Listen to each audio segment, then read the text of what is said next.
Beyonce might not be blue. 2 children die wholeheartedly. These are the main... Bigfoot. There's no truth to Bigfoot. No. So this is actual footage of 2 river otters sneaking out of their exhibit at a zoo in Wisconsin after a recent blizzard. It sounds like the storm caused a break in the fence just big enough for these guys to squeeze through. Now, if you know anything about otters, then this probably won't really surprise you. It didn't really surprise me because otters are weasels, members of the mustelid family, which are known for mischief and sneaking out. It's like their 2 favorite things. Security cameras caught Louie and Ophelia sliding around the zoo. Now, the unfortunate part is that they didn't just explore the zoo, they actually were able to sneak out of the site entirely. And these are not wild otters, so that's pretty problematic. Animals that don't know how to hunt for themselves, don't even know about cars. Now, the good news is that they left a lot of these snowy footprints, and those are all showing that they haven't really left the immediate area. They keep circling back, and that's pretty standard. River otters are territorial, so they will defend their own space. As one of the keepers said, they know where home is. They're checking back in. Louie and Ophelia will remain close by, possibly even coming back into the exhibit on their own. They're not leaving it up to chance, though. They're leaving out their favorite treats, hired a professional tracker, and are actively looking for these guys.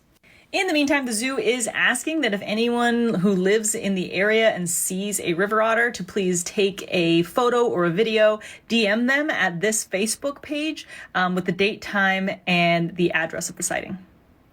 Here's hoping Louie and Ophelia find their way home soon. Oh man, I feel like the zoo knows exactly what's happened and they know they may not return, and that's why they're coming up with all these things and asking for help. Oh boy, you'd think they would have found them by now, but I don't know. I haven't seen an update. Welcome back, goons. You're watching Explore the Weird. Hey, if you had the ability to leave the cage, would you also just roam around the cage and just be territorial with the area that you once were in? Or do you just leave the area completely and go over to the new side, that new portal of sorts? Yeah, I have questions. Hey, I have some more creepy, weird, strange For You page content. Let's get right into it.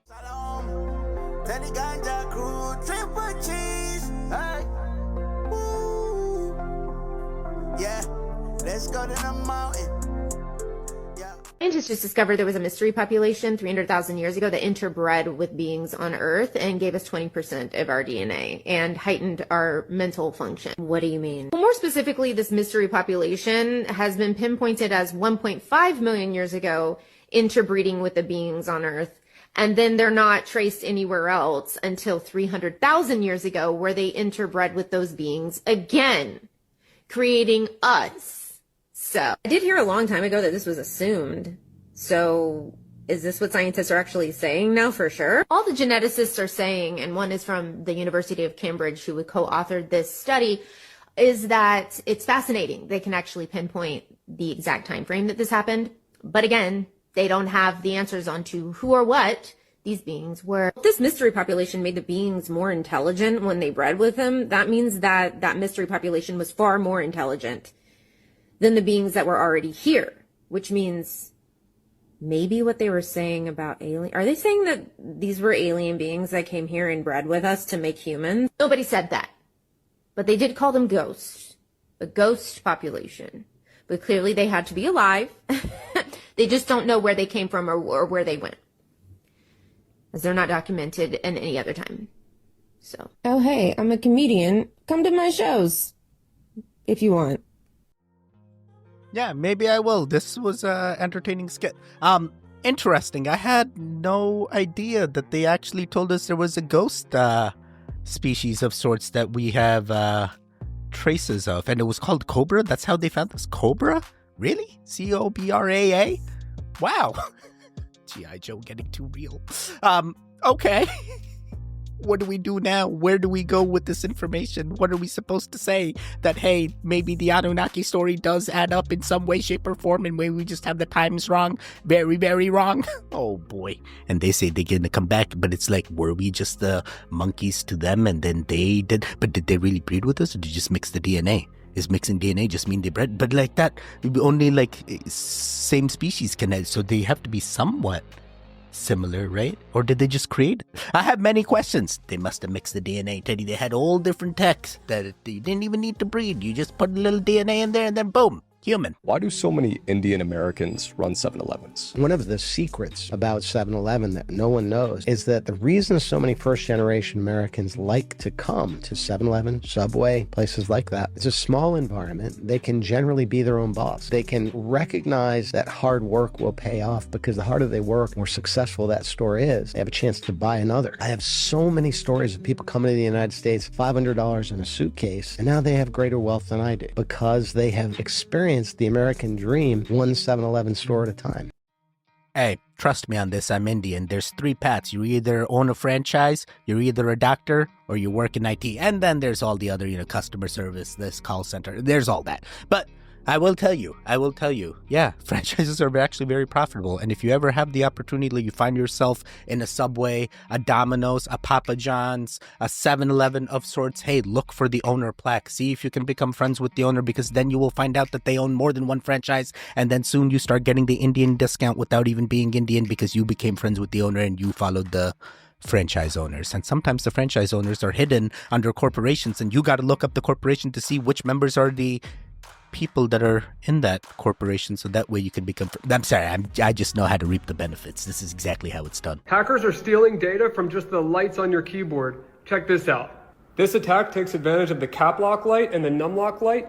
The attacker will pick a file of their choice. In this case, it's going to be my Wi-Fi name and password. And you see the lights are blinking very fast, and you would not notice this normally. Check out how I decode it. Here's how the blinks are decoded. Grabs the frames from the video, and boom, there's my Wi-Fi name and password. This is called a keyboard reflection attack, and no antivirus can detect it. Stay safe.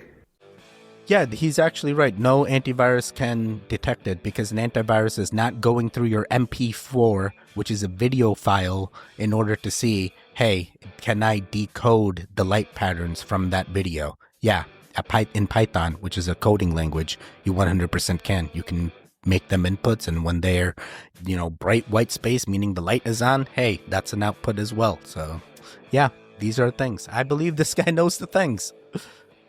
But I wouldn't be too worried. To be honest, I wouldn't be too worried. It's very rare that someone's going to get a camera and record your lights like that. But hey, just be wary of who is recording your environments. Simple cybersecurity tip. Never, ever, ever, ever, ever plug your device into an unknown port that just exists in the world. You don't know what this is connected to. I can go and strip all of the data on your phone or add something to your phone. Physical access gives an unprecedented amount of vulnerability. Guys, I'm even crazier into this now. I've gotten videos where they've literally, the wire doesn't even need to be plugged in, and it can transmit signals and enter codes into the phone without it being plugged in. So you go to a charging station, you plug in a wire to your phone, that could be a spoofed wire or a hacked wire, and then you think you're getting a charge. You get no charge. You think, man, the wire's busted. Then boom, they've already gotten access to your phone and taken your data. Yeah, be careful where you plug your things in. Make sure you know where your cords originate from. Don't buy everything just because it's cheap. Make sure it's a real manufacturer that is licensed and knows the things, because you don't want to get spied on without knowing, and then you find out that you were the one that bought the thing in the first place. These packs of water are supposed to be open from the middle for best access.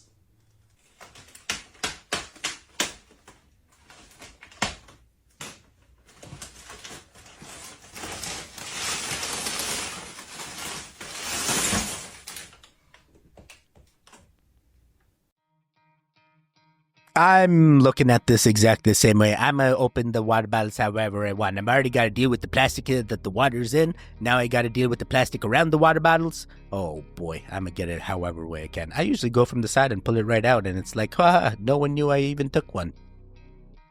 But I actually know. I know how they work. Okay, interesting. I mean, the real thing is instead of all this plastic around the water, we just need to find the primary water.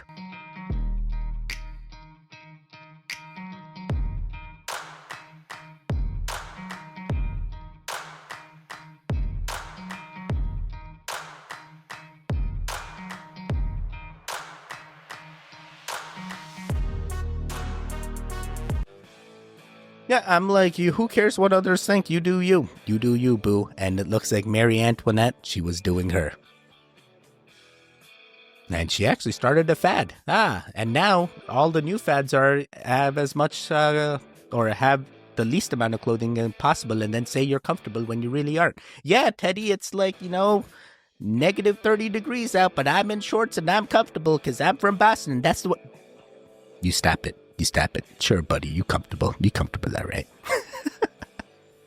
And now everything is just crop tops and yoga pants and barely any clothing now. Even the guys, it's all genders. All genders, the clothing is getting less and less and more skin tight. And then soon we're all going to be just gray. Grays. The grays that wear gray clothing, and then we turned... Sorry. And then we have to go into different dimensions to find other... The next step of deplasticking my house was the shower curtain. I lived in so many houses with so many roommates, and the shower curtain that's plastic has always been the nastiest part of the house. Where I live, they mold fast, they're so hard to clean, and most everyone I know has always opted for just replacing it every few months. Hemp is actually so antimicrobial, it cleans the soil when it's grown, it's so easy to grow, making it sustainable. And yes, it's a bit pricey, and as you can see here, it took about 8 hours to dry, but it's machine washable and should pay for itself, not needing to be replaced. You literally bought a curtain. I did this as well. I bought a organic bamboo shower curtain, and I understand this is a hemp curtain as well. It's pretty much the same thing, guys. It takes forever to dry. It appears like it's great, but it's like the same thing happened just like the plastic curtain, and you have to wash it anyway. You can also wash the plastic curtains, or you can just buy like one of those cheaper ones and just keep replacing them. But hey, it's your body. You do whatever you want. Maybe the plastic is interacting with you. Maybe it's not. Maybe you need the cotton. Maybe you need the hemp. Hey, whatever you need, you do you, boo. Talking about doing you, hey, are you gonna do the things just like the goons truly do? Hey, this is the calling, this is the time, this is why I chose to render today on your screen. Can you do us the things and help us push this video in the algorithm by doing the interaction so we can find other goons just like you? Please, it does help us out. Thank you. Love you. Have you ever wondered why bus seats have these ugly designs? Well, it's because the multicolored pattern hides them more effectively than plain seats. And most theater seats are red because it's the first color that our eyes lose sight of in dim light conditions, which makes them less distracting during the show. Another example of chairs that are designed to affect our behavior are airport seats because they're built to include these gaps and armrests between them to discourage people from laying down. Malls will sometimes place their seating areas or things that can double as seating areas like fountains or stairs close to stores that sell coffee or snacks in order to encourage visitors to make a purchase while they wait. Most fast food places have hard and uncomfortable seats to incentivize people to eat quickly because compared to sit-down restaurants, customers will usually order all their food at once, so there isn't as much reason to have them lingering for longer. Casino chairs are also weirdly patterned for two reasons. One, to hide any spills since most of their customers are either inebriated or have bladder issues, and two, to make the chairs less visually appealing so that our attention is focused on the games instead. Back to airport waiting areas, the backs of the seats are almost never facing a walkway because humans feel exposed and uncomfortable when their backs are turned to areas with heavy foot traffic. Toilets in public restrooms have this gap because it reduces the surface area of the rim so our bodies touch less of it without affecting the seat's function, which makes it a more hygienic option for public use. Oh, wow. I actually never knew any of this. The craziest one is like the casino seats, because I've even seen videos where like you find out that casinos track you and you have an ID throughout the casinos that you're in. And some of the casinos are in multiple casino franchises owned by the same people, and they can track you across casinos so they know how much you won, how much you lost, and it's wild. At first, I thought it was the seats, but it was like even the video camera footage aids in that, and using all three things, they're able to figure out, hey, how much of a sucker are you and how much more money can they drain out of you before you catch on? Yeah, they're doing all the things. How much does a man have to make per year for them to be a suitable person that you would date? How much money do you think a guy should make per year? It'd be nice if they were at least making 100,000. Like $1 million, $2 million, $500,000, 300K, like 500 grand. A lot more expensive. Yeah, mills. Minimum 6 figures, no matter what the situation is. We have an expensive lifestyle. Yeah. What is the lowest you would go, though? 500,000. I could have a nice settled life with like a 200,000 a year, like 300,000, $500,000. Ideally, my husband needs to be making like 650,000.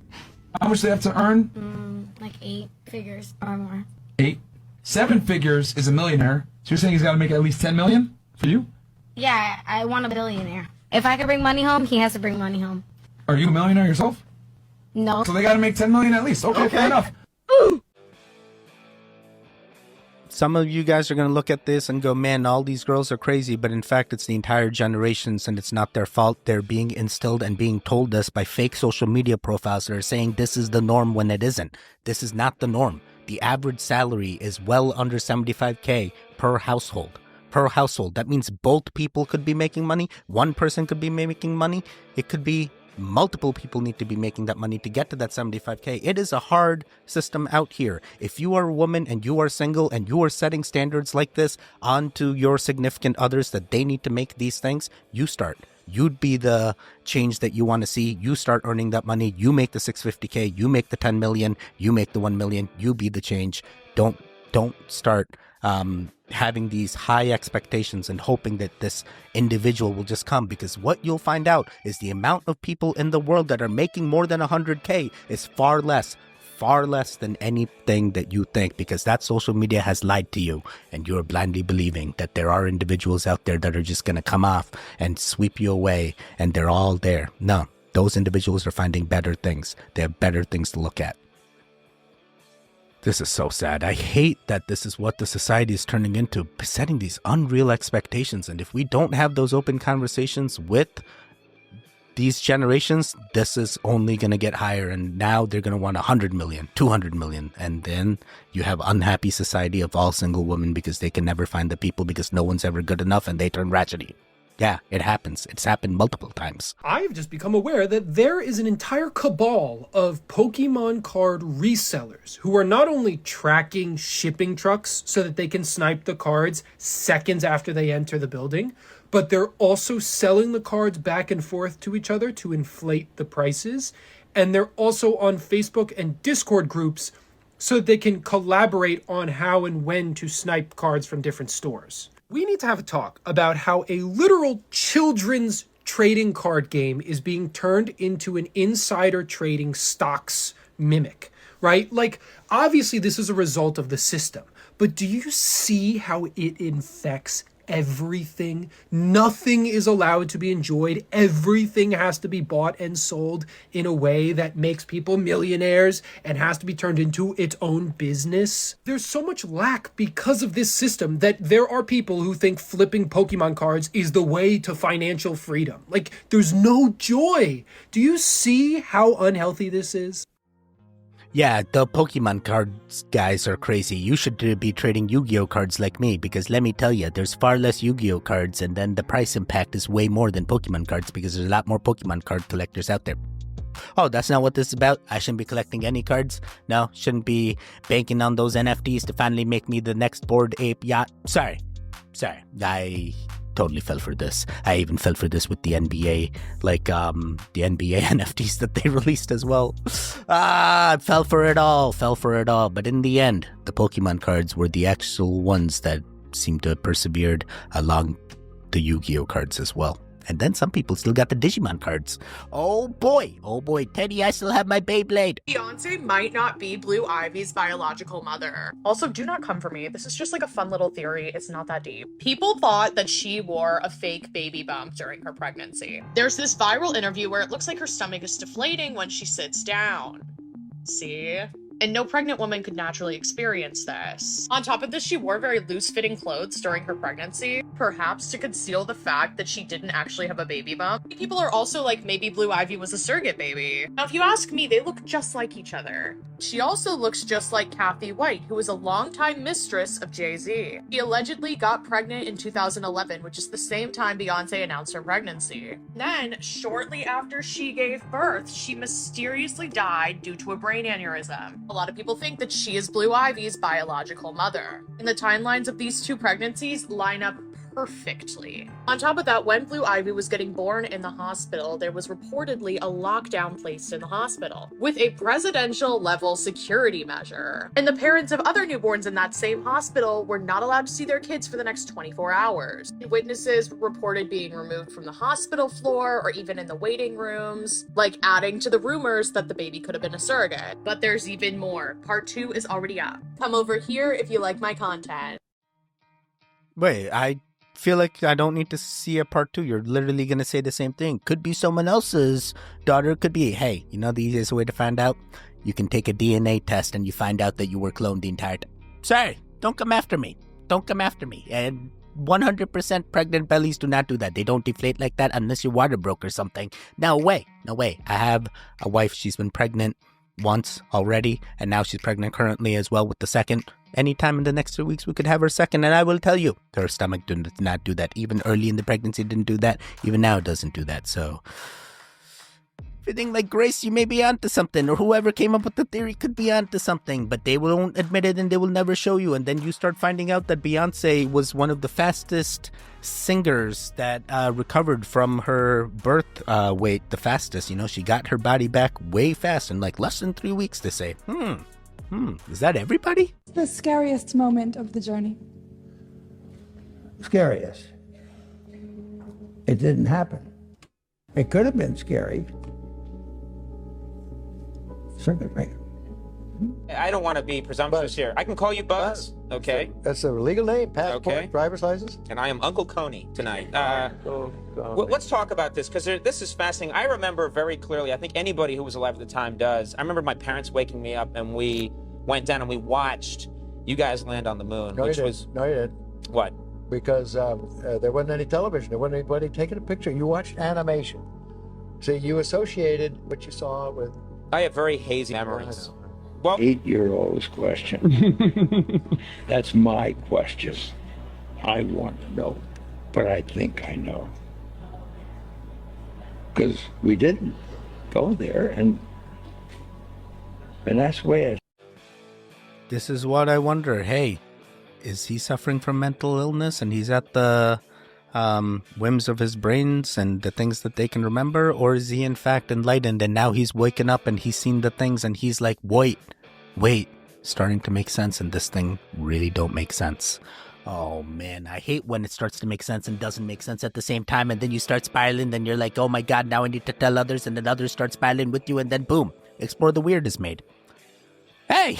Adopted 2 children, and I wholeheartedly regret that decision. I want my old life back. I'm a biological mom of 3. The bond I have with them is beautiful. I'm a good mom, and I'm so proud of how I raised them until those 2 adopted kids came along. I've never loved these kids. I care for them, but it's not love. And people have asked me about that. They've asked if I feel like I love them, like I gave birth to them, and I say yes, but that's a lie. I feel like I'm babysitting them. I don't think I'm necessarily the best mom to these adopted kids, but everybody calls me a saint for taking them in. My whole circle thinks I am some angel, and inside, I just wish their mom would get healthy and pick them up so that I can be free and finally get my original first family back. But I fake it really well. Because adoption is widely seen as a social good that rescues adopted people, this is a wildly unpopular thing to say in this anonymous confession, but I actually understand a lot of it and resonate with it. Adoption is a lot like arranged marriage. You end up with someone and sometimes it works and a lot of times it doesn't. And what do you do from there? Because the social norm is to comply, to be happy, to fake it until you make it, but not everyone can do that. This is especially challenging for adopted people because adoption is a lifelong, irrevocable contract, and once the papers are signed, that's our life. Adopted people are often silenced and shamed about our experiences when we're honest with how we feel, and a lot of that is because adopters are not willing to be honest about the fact that adoption is not normal or easy. Yeah, adoption is not normal or easy, and this definitely shows you all sides of the adoption cycle. Hey, this shows you all sides. I've seen the parenting side with the adopted parents. I've seen the biological parent side, when the baby is given away. I've even seen the agency side on how they organize both, so that way they are the only ones that profit the most and everyone is just giving away things. And the only people profiting is the middlemen. And you find out that they're the slimiest of them all. Oh my god. I'm not saying all adoptions are like this, but you will find out as you look more into it that, hey, there are certain agencies that were created for certain things, and this feels very impromptu at times and repeated multiple times through our generations. It's not anything that we have to consider like, oh my god, I need to start doing this. It works for some, it doesn't work for others. Hey, it's up to you to figure out how you want to take care of your adopted people. It's not something we can change for you. It's your experience and how you relate. And sometimes it's having that open conversation and being an open book. And if you don't feel like you're their mom, hey, let them know. Let them know. It's okay. Maybe they're getting that sense and they want to work on it as well. And It's not forever. It's not lifelong. Once you're 18, you get out. Bees are the main symbol in ancient Egypt, and people think, oh, it's the Horus bird. It's the bee. You have the pharaoh, the king of Egypt. What was his title? Beekeeper. What do you have in his signature? A picture of a bee in the royal cartouche. You have the goddess Neith, who lived in the house of the bee. Osiris is buried in the mansion of the bee. Tabiti is the name of the land around Cairo, and that's the land of the bee. The original king of Egypt, Min, was the master of the wild bees. And just look at Tutankhamun. Look at his burial mask. Yellow and black horizontal stripes. What's his title? Bee King. I hold out hope that somewhere under the 2/3 of Egypt that's covered in sand, there's going to be more proof that this was one of the most venerated creatures that ever existed. Hey, I'm not here to debate whether bees are important to our life or not, because 100% they are. Where else are we going to get the honey? How else are we going to get the cross-pollination? Yeah, they're doing the things. And it's not just bees, some other things do too. But I never knew that bees were so big in Egypt. For me, it was like snakes, scarabs, the beetle thing, maybe grasshopper. I've never seen like bee. It must be King Tut, clearly. I never even thought there was blue in there too. It was gold and black stripes. Really? Wow. Wow.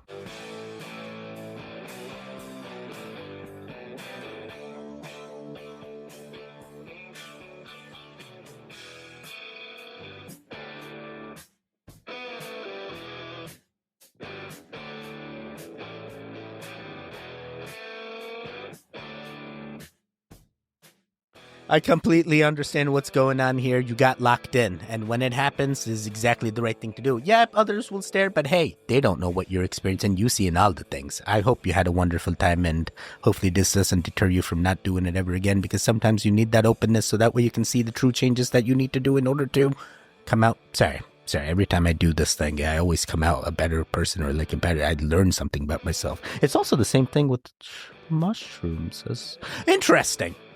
Must be all hallucination. Sorry. We're gonna do 3 more.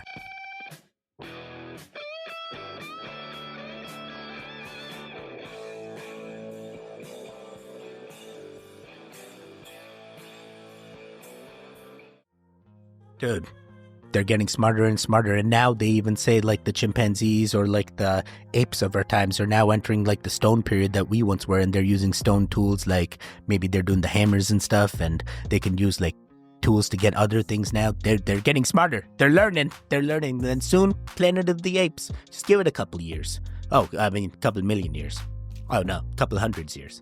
Whenever the next reset happens and the generation goes away, maybe we go underground and the Anunnaki come back and they look at the chimpanzees of our times and they're like, guess we're doing this again, another 300,000 years, so we gotta insert their DNA and give them the 20% brain increase, because, sorry. We're going to do 2 more. Okay, you want to talk about indoctrinating kids? You want to talk about it? All right, let's talk about it. So I live in Minnesota. I did not grow up here. And the kids here, it's disgusting. They're completely indoctrinated to the Minnesotan way of life. I don't know how they learn this. I don't know if it's taught or if it's just observation.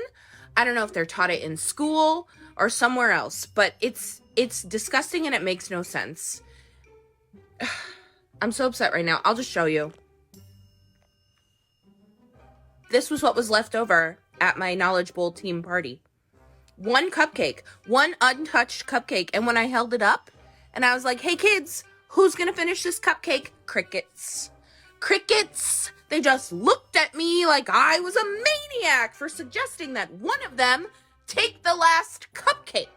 And then I saw 2 little girls who were like, well, do you have a butter knife?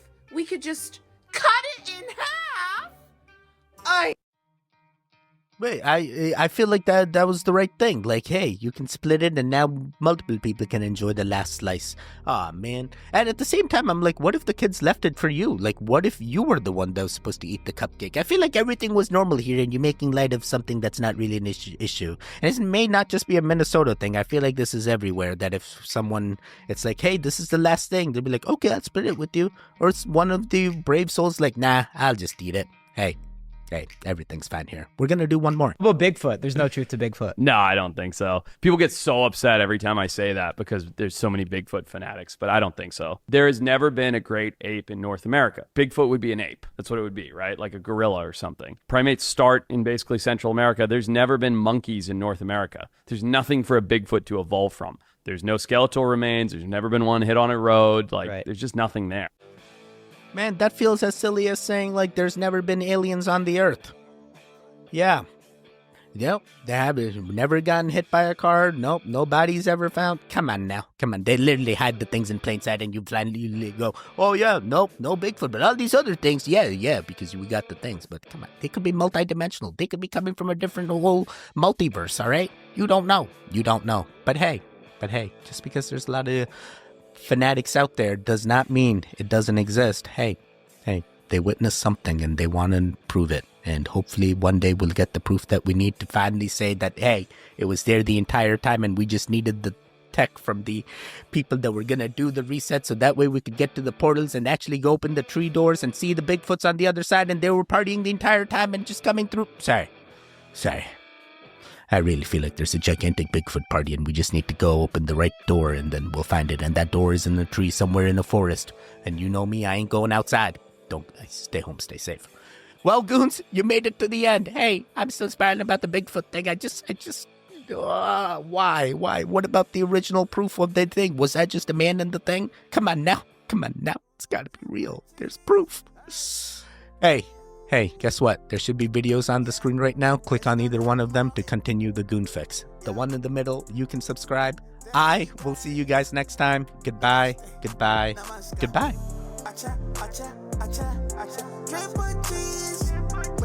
Wake up.